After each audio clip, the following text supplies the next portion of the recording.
Guys നമ്മൾ ഈ ഒരു വീഡിയോയിൽ സംസാരിക്കാൻ പോകുന്നതെന്ന് വെച്ച് കഴിഞ്ഞാൽ ഞാൻ കഴിഞ്ഞ ദിവസം ഒരു ആർട്ടിക്കിൾ വായിക്കാനിടയായി. അതായത് ഇന്ത്യയിലെ സ്പോർട്സ് ബിസിനസ്സുമായി ബന്ധപ്പെട്ട് ഇന്ത്യയിലെ സ്പോർട്സ് ബിസിനസ് എന്ന് പറയുമ്പോൾ അത് നമ്മുടെ ISL പെടുമല്ലോ. അപ്പം അത് പ്രോഫിറ്റിലാണോ ലോസിലാണോ പോകുന്നത്, മറ്റ് സ്പോർട്സ് ഇങ്ങനെയുള്ള കാര്യങ്ങളൊക്കെ അതിൽ വായിക്കാനിടയായി. അപ്പം അതിൽ JSW ഗ്രൂപ്പ് എന്ന് പറഞ്ഞിട്ട് നമുക്കറിയാം ബംഗളൂരു FCയുടെ ഓണേഴ്സാണ്. അവർക്ക് ഡിഫറെൻറ്റ് സ്പോർട്ട് ലീഗുകളിലൊക്കെ ഇൻവെസ്റ്റ്മെൻ്റ് ഉണ്ട്. ഇപ്പം ISL എങ്കിൽ Bengaluru FC, IPL Delhi Capitals, അതുപോലെ PKL അതായത് പ്രോ കബഡി ലീഗിൽ നോക്കി കഴിഞ്ഞാൽ ഹരിയാന സ്റ്റീലേഴ്സ് എന്ന് പറഞ്ഞിട്ട്. സോ ആ ഒരു ആർട്ടിക്കിൾ പ്രകാരം ഇപ്പം ഈ ഒരു JSW ഗ്രൂപ്പിൻ്റെ ക്ലബ്ബുകളുടെ അല്ലെങ്കിൽ ഫ്രാഞ്ചൈസികളുടെയൊക്കെ ലാഭം അല്ലെങ്കിൽ നഷ്ടം കാര്യങ്ങളൊന്ന് പരിഗണിക്കുന്ന സമയത്ത് ഇപ്പം ഡൽഹി ക്യാപിറ്റൽസിലേക്ക് നോക്കുന്ന സമയത്ത് അവർക്ക് വർഷം വേണ്ട 350 കോടി രൂപ വരെ അവർ ആ ഒരു IPL ക്ലബ്ബ് മൂലം അല്ലെങ്കിൽ ഫ്രാഞ്ചൈസി മൂലം കിട്ടുന്നുണ്ട് എന്നുള്ളതാണ്.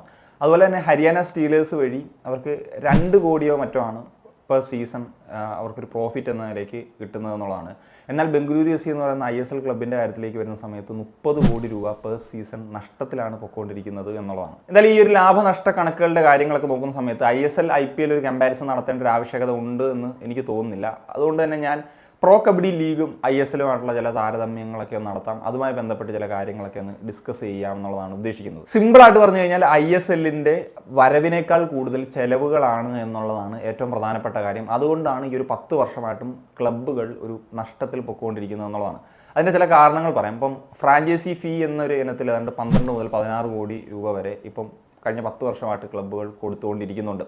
അതുപോലെ തന്നെ ഇപ്പം സാലറി ക്യാപ്പ് എന്ന് പറയുന്നത് ഏതാണ്ട് 16.5 കോടിയാണ്. പക്ഷേ ഈ അടുത്ത കാലത്തൊക്കെ ആയിട്ട് അതിൽ കൂടുതൽ ക്ലബ്ബുകളൊക്കെ ഉപയോഗിക്കാൻ തുടങ്ങി. അത് ഒരു ക്ലബ്ബ് തുടങ്ങി വെച്ചതാണ്, പിന്നീട് മറ്റ് ക്ലബ്ബുകൾക്കും അത് ചെയ്യാൻ നിർബന്ധിതമായി എന്നുള്ളൊരു സാഹചര്യത്തിലേക്ക് പോയി എന്നുള്ളതാണ് ഏറ്റവും പ്രധാനപ്പെട്ട കാര്യം. പിന്നെ മറ്റ് കോച്ച് അല്ലെങ്കിൽ സ്റ്റാഫ്, അതുപോലെ മറ്റ് ചിലവുകൾ തുടങ്ങിയപ്പം സെക്യൂരിറ്റി അല്ലെങ്കിൽ സ്റ്റേഡിയം റെൻ്റ് അങ്ങനെ തുടങ്ങി ഒരുപാട് ചിലവുകളൊക്കെ വരുന്നുണ്ട്. അതാണ്ട് 10-60 കോടി രൂപ വരെയൊക്കെയാണ് ഒരു വർഷം ഒരു ISL ക്ലബ്ബിന് ചിലവ് വരുന്നതെന്നുള്ളതാണ് കണക്കുകളൊക്കെ സൂചിപ്പിക്കുന്നത്. നമുക്കിനി ഒരു വരവിൻ്റെ കണക്കുകളൊക്കെ നോക്കുന്ന സമയത്ത് സെൻട്രൽ പൂൾ റവന്യൂ എന്നുള്ള ഒരു ഇനത്തിലാണ് 13 കോടി രൂപ മറ്റാണ് കിട്ടുന്നത്. അതുപോലെ ഇത്തവണ മുതൽ സാറ്റലൈറ്റ് റൈറ്റ് എന്ന് പറയുന്നൊരു ഇനത്തിലും 12 കോടി രൂപ വരെയൊക്കെ കിട്ടും. അതുപോലെ ഇൻഡിവിജ്വൽ സ്പോൺസേഴ്സ്, അതായത് ഒരു ക്ലബിന് സെപ്പറേറ്റ് ആയിട്ട് കിട്ടുന്ന സ്പോൺസേഴ്സൊക്കെ അത് ഡിഫറെൻ്റ് ആയിട്ട് നിൽക്കും. ഇപ്പോൾ 10 കോടി രൂപ മുതൽ അങ്ങോട്ടൊക്കെ കിട്ടാനുള്ള സാധ്യതയുണ്ട്. അപ്പോൾ അങ്ങനെ നോക്കുന്നൊരു സമയത്തും ഒരു ക്ലബിന് ഒരു സീസണിൽ ഏതാണ്ട് 25 കോടി മുതൽ അല്ലെങ്കിൽ 30 കോടി രൂപ വരെയൊക്കെ നഷ്ടം വരും എന്നുള്ളത് ഈ ഒരു കണക്കുകൾ കൊണ്ട് തന്നെ വ്യക്തമാണ്. അതേ സമയത്ത് പ്രോ കബഡി ലീഗിൻ്റെ ഒരു കാര്യം എടുക്കുന്ന സമയത്ത് അവരുടെ ഒരു ഫ്രാഞ്ചൈസി ഫീ എന്ന് പറയുന്നത് ഏതാണ്ട് 1.5 കോടി രൂപയാണ്. അതുപോലെ തന്നെ അവർക്ക് ഒരു സാലറി ക്യാപ്പ് എന്ന് പറയുന്നത് 5 കോടി മറ്റേ ആണുള്ളത്. അപ്പം ചില പ്ലേയേഴ്സിനൊക്കെ ഞാൻ കണ്ടിട്ടുണ്ട് 1.5 കോടി 2 കോടിക്കൊക്കെ എടുക്കുന്നത്. പക്ഷേ ഈ ഫുട്ബോൾ പോലത്തെ ഇത്രയും പ്ലേയേഴ്സിനെ ഒന്നും എടുക്കേണ്ട ഒരു ആവശ്യമില്ലല്ലോ. അതുമല്ല ഒരു മാർക്ക് അല്ലെങ്കിൽ ഒരു മെയിൻ പ്ലെയറിനായിരിക്കും ഇത്ര ഇൻവെസ്റ്റ്മെൻറ്റ് വരുന്നത്. ബാക്കി പറഞ്ഞ പോലെ ലക്ഷങ്ങളുടെ ഒക്കെ ഒരു ഇൻവെസ്റ്റ്മെൻ്റ് ആണ് വരുന്നത്. അപ്പം ഈ പറഞ്ഞ പോലെ 6.5 കോടി രൂപയാണ് ആ 2 ഇനത്തിൽ വരുന്നത്. പിന്നെ മറ്റ് ചിലവുകളൊക്കെ ആയിട്ട് നമുക്കൊരു 15 കോടി രൂപ വരെയൊക്കെ ഒരു ചിലവ് വരുമെന്ന് നോക്കിക്കഴിഞ്ഞാലും അവർക്കിപ്പം TV റൈറ്റ്സ് എന്ന നിലയിൽ ഒരു ഫ്രാഞ്ചൈസിക്ക് 7.5 കോടി വരെ കിട്ടുന്നുണ്ട്. അതുപോലെ സെൻട്രൽ പൂൾ റവന്യൂവിൽ നിന്നും 6.25 കോടി രൂപ കിട്ടുന്നുണ്ട്. പിന്നെ അവർക്ക് സെപ്പറേറ്റ് ഫ്രാഞ്ചൈസികൾക്ക് കിട്ടുന്ന അഡ്വർടൈസ്മെൻറ്റ് അല്ലെങ്കിൽ ആ കാര്യങ്ങളൊക്കെ നോക്കുന്ന സമയത്ത് ഈ JSW ഗ്രൂപ്പ് പറഞ്ഞിട്ടുള്ള കണക്കുകളൊക്കെ ഏതാണ്ട് നമുക്ക് ശരി വെക്കണം. അപ്പം അവർക്ക് 2 കോടി എന്നാണ് പറയുന്നത്. അവർ ഒരു പുതിയ ഫ്രാഞ്ചൈസിയാണ്. അപ്പം മിക്ക ക്ലബ്ബുകൾ ഇത്രയും വർഷമായിട്ട് ഉണ്ടാകുന്ന ഫ്രാഞ്ചൈസികൾക്കൊക്കെ ഏതാണ്ട് 5 കോടി മുതൽ 10 കോടി രൂപ വരെയൊക്കെ ഓരോ സീസണിലും പ്രോഫിറ്റ് കിട്ടാനുള്ള സാധ്യതയുണ്ട്. ഇനിയും അത് കൂടാനുള്ള സാഹചര്യമുള്ളൂ. കാരണം ഈ പറഞ്ഞ പോലെ ക്രിക്കറ്റ് പോലെ തന്നെ ഇടയ്ക്കിടയ്ക്ക് പരസ്യങ്ങൾ വരുന്നതുകൊണ്ട് തന്നെ ഈ ഒരു അഡ്വർടൈസ്മെൻറ്റ് ഏരിയ, അപ്പം ഈ ഒരു സെൻട്രൽ പൂൾ റവന്യൂ കാര്യത്തിലൊക്കെ ഒരു വർധനവ് കിട്ടാം. അതുപോലെ തന്നെ ഇവരുടെ ഒരു വ്യൂവർഷിപ്പ് എന്നൊക്കെ പറഞ്ഞു കഴിഞ്ഞാൽ ISLനേക്കാളൊക്കെ എത്രയോ മടങ്ങാണ്. അതുകൊണ്ട് തന്നെ നിലവിലെ ഒരു TV റൈറ്റ്സിൻ്റെയൊക്കെ ഒരു കാലാവധി കഴിയുന്ന സമയത്ത് പുതിയൊരു ബിഡ് വരുമ്പോൾ ഇതിനേക്കാൾ ഡിമാൻഡ് ഉണ്ടാകും, ഇതിനേക്കാൾ കൂടുതൽ തുക മുടക്കാനും ചാനലുകാർ തയ്യാറാകും എന്നുള്ള കാര്യമുണ്ട്.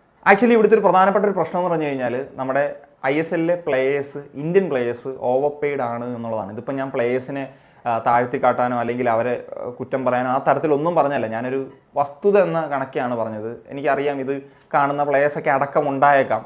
പക്ഷേ ഇത് പറയാതിരിക്കാൻ കഴിയില്ല. കാരണം നിങ്ങളൊന്ന് ജസ്റ്റ് ആലോചിച്ച് നോക്കുക. ഇപ്പം 2.5 കോടി മുതൽ 3 കോടി രൂപ വരെ കിട്ടുന്ന താരങ്ങൾ ഉണ്ട്. അത് ചിലപ്പോൾ 10-ൽ താഴെയുള്ള താരങ്ങളായിരിക്കും ISL ഉണ്ടാകുക. എന്നാൽ 1.5 കോടി മുതൽ 2.5 കോടി വരെ കിട്ടുന്ന നിരവധി താരങ്ങളുണ്ട്.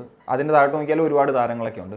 സോ ഇപ്പം നോവ സദോയി അല്ലെങ്കിൽ ദിമി പെട്രട്ടോസ് അല്ലെങ്കിൽ നമ്മുടെ അഡ്രിയാൻ ലൂണ, ഡയമണ്ട് അക്കോസ്, ഈ താരങ്ങളുടെയൊക്കെ ഒരു സാലറി നോക്കുന്ന സമയത്ത് ഈ പറഞ്ഞതുപോലെ ഇവരെക്കാൾ കൂടുതൽ പണം കിട്ടുന്ന ഇന്ത്യൻ താരങ്ങൾ ലീഗിലുണ്ട് എന്നുള്ളൊരു വസ്തുതയാണ്. അപ്പം നമ്മൾ ഇവരുടെ ഒരു ക്വാളിറ്റി വൈസ് ഉള്ളൊരു കമ്പാരിസൺ നടക്കുന്ന സമയത്ത് എന്താണ് നിങ്ങൾക്ക് തോന്നുന്നത്? അപ്പം ഈ ഒരു സാഹചര്യത്തിലാണ് ഇവർ പറഞ്ഞ പോലെ ഈ ഒരു ഓവർ പെയ്ഡ് ആണോ എന്നുള്ളൊരു സാഹചര്യത്തിലേക്ക് പോകുന്നത്. അപ്പം ഈ ഒരു പ്ലേയേഴ്സിന് കൂടുതൽ എമൗണ്ട് സാലറി കൊടുക്കുന്ന ഒരു കാര്യം കൊണ്ടുവന്നത് ഒരു ക്ലബ്ബാണ് ISL ട്രെൻഡാക്കിയത്. പിന്നീട് പല ക്ലബ്ബുകൾക്കും ഇത് ചെയ്യേണ്ട ഒരു സാഹചര്യത്തിലേക്ക് പോയി എന്നുള്ളതാണ്. അതുകൊണ്ട് തന്നെയാണ് പണ്ടൊക്കെ ആണെങ്കിൽ സാലറി ക്യാപ്പ്, അത് എത്ര പ്ലേയേഴ്സിന് എത്ര എമൗണ്ട് കൊടുക്കുന്നു എന്നുള്ള കണക്കുകളൊക്കെ നമുക്ക് കൃത്യമായിട്ട് കിട്ടുമായിരുന്നു. ഇപ്പം അത് പുറത്തു വിടാൻ കഴിയില്ല. കാരണം ഈ ഒരു 16 കോടിയിലല്ല കാര്യങ്ങൾ നിൽക്കുന്നത് എന്നുള്ളൊരു കാര്യം വളരെ വ്യക്തമാണ്. സോ ചെയ്യേണ്ട ഒന്ന് മാത്രമാണ് ഈ ഒരു ISL സാലറി ക്യാപ്പ്, അതിൻ്റെ ഒരു കാര്യത്തിൽ ഒരു കൃത്യത വരുത്തുക. അതായത് ഈ ഫിനാൻഷ്യൽ ഫെയർ പ്ലേ റൂളൊക്കെ ഉണ്ടല്ലോ നമ്മുടെ യൂറോപ്പിലൊക്കെ ഉള്ളതുപോലെ, അത് കൃത്യത വരുത്തി കഴിഞ്ഞാൽ തന്നെ അതിപ്പോൾ ഈ ഒരു ക്ലബ്ബ് ആ ഒരു കാര്യം ചെയ്യുന്ന സമയത്ത്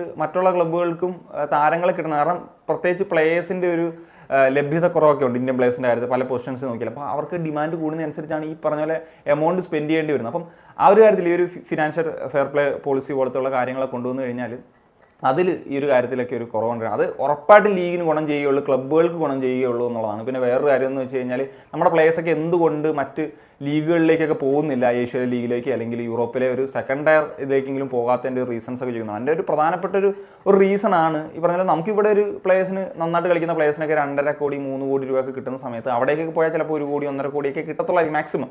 ആ ഒരു സാഹചര്യത്തിൽ അപ്പോൾ അവരുടെ ഒരു പ്ലെയർ ഡെവലപ്മെൻറ്റ് എന്നുള്ള കാര്യം നോക്കുന്ന സമയത്ത് അവരുടെ ഈ ഒരു സാലറി ഒരു ഡിഫറൻസ് ഒക്കെ അവർ ചിന്തിക്കും. അപ്പം അവരങ്ങോട്ട് പോകാൻ മടിക്കും എന്നുള്ളതാണ്. ഇനി എന്താണ് ചെയ്യാൻ കഴിയുകയെന്ന് വെച്ച് കഴിഞ്ഞാൽ പ്രധാനമായിട്ടും ഈ പറഞ്ഞതുപോലെ ഒരു സാലറി ക്യാപ്പ്, ആ ഒരു പോളിസി അത് ഇപ്പം FSDLോ AFF ആണ് ആ കാര്യങ്ങൾ നോക്കേണ്ടത്. അത് കൃത്യമായിട്ട് പാലിക്കുന്ന രീതിയിലേക്ക് അറ്റ്ലീസ്റ്റ് ഇന്ത്യൻ താരങ്ങളുടെ കാര്യത്തിലെങ്കിലും ആ ഒരു കാര്യം നിർബന്ധമാക്കുക എന്നുള്ളൊരു രീതിയിലേക്ക് വരിക എന്നുള്ളതാണ്. അപ്പം അത്യാവശ്യം ഈ പറഞ്ഞതുപോലെ ക്ലബ്ബുകൾക്ക് കുറേയൊക്കെ കാര്യങ്ങളൊക്കെ ഒന്ന് ബാലൻസ് ചെയ്യാൻ സാധിക്കും. അതുപോലെ തന്നെ ഇപ്പം ഓരോ ക്ലബിൻ്റെ ഒരു ഇൻവെസ്റ്റ്മെൻറ്റ് ഉണ്ടല്ലോ ഓരോ വർഷത്തെയും, ആ ഒരു ഇൻവെസ്റ്റ്മെൻറ്റിൻ്റെ ഒരു 20% എങ്കിലും യൂത്തിൽ ഇൻവെസ്റ്റ് ചെയ്യുക എന്നുള്ളൊരു കാര്യം പറഞ്ഞു. കാരണം നമ്മൾ ഇന്ത്യൻ ഫുട്ബോൾ അല്ലെങ്കിൽ ISL എന്ന് പറഞ്ഞ ഒരു ഡെവലപ്പിംഗ് ഫേസിലാണുള്ളത്. അപ്പം അവിടേക്ക് ഫുട്ബോൾ പ്ലേയേഴ്സിനെ ഡെവലപ്പ് ചെയ്ത് കൊണ്ടുവരിക എന്നുള്ളൊരു ഫാക്ടറുണ്ട്. അവിടെയാണ് ആ ഒരു ഗ്രാസ് റൂട്ടിൻ്റെയൊക്കെ ഒരു ഇമ്പോർട്ടൻസ് എത്രത്തോളമാണ് എന്നുള്ളത് വരുന്നത്. അപ്പം 20% അവിടെ കൊണ്ടുവന്നു കഴിഞ്ഞാൽ നമുക്കും ഇവിടുന്ന് പറഞ്ഞാൽ ആ ഒരു 20% എന്ന് പറഞ്ഞു കഴിഞ്ഞാൽ എത്ര ഒരു എമൗണ്ട് വരും, ഒരു വലിയ ഹ്യൂജ് എമൗണ്ട് തന്നെയല്ലേ വരുന്നത്. അപ്പോൾ നമുക്ക് ഫ്യൂച്ചർ ഒരു കമ്മിങ് 5 to 10 ഇയേഴ്സിലേക്ക് വരുന്ന സമയത്ത് ഈ പറഞ്ഞ പോലെ ഇന്ത്യയിലെ മറ്റ് ക്ലബ്ബുകൾക്ക് മറ്റ് വലിയ ട്രാൻസ്ഫർ ഫീ കൊടുത്ത് ഭീമമായ സാലറി കൊടുത്ത് കൊണ്ടുവരേണ്ട, അവർക്ക് തന്നെ ഡെവലപ്പ് ചെയ്യുന്ന രീതിയിലേക്ക് വരാം. അതാണ് സത്യം പറഞ്ഞാൽ